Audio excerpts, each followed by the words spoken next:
Yeah, well, last year Keith said, Kristyn, you're turning 40 next year. You've been singing our hymns, leading worship the last 20 years. Is there some other little creative project you'd like to do? And I'd always wanted to do a lullaby album. I became a mum 10 years ago when I was 30 with our first daughter. And Keith and I have always tried to write lullabies and always been interested in that, and songs that you would sing before you go to sleep. And of course, a lot of the songs we sing with our kids are hymns. And so the album is a mixture of hymns and lullabies. The word Evensong is an old traditional word for a traditional service, long practiced in the church over hundreds of years. And that is at the end of the day, having a service of prayers, liturgy, songs, Bible readings, a short service that helps sort of redirect the heart and mind towards the Lord and to help sanctify the night.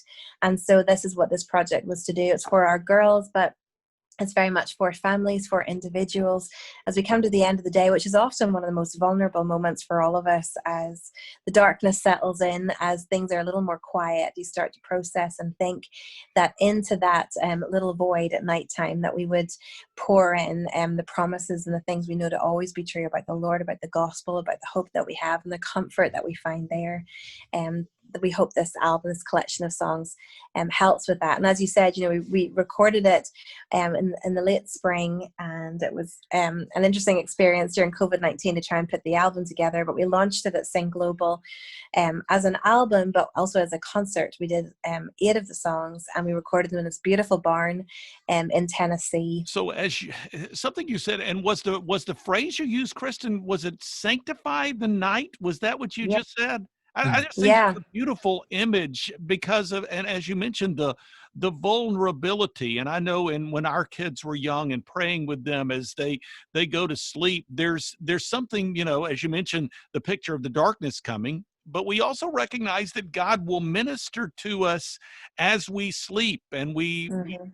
we read in the Psalms about the sweetness of sleep. So it seems to me, as you leave your kids with these songs, and we also know that God says he gives us songs in the night. So as you leave them Right.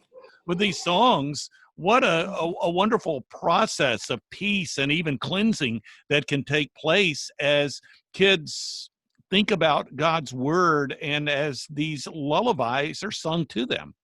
Hmm. And it's always been it has been a struggle in the last decade. I think for any mums out there and dads, when you have kids in the mix, it's hard to have regular, established, quiet times, the silence that you would ever desire. And so, one of the things I have loved in having kids and in the family context is you can lean on each other in terms of devotional life and family worship.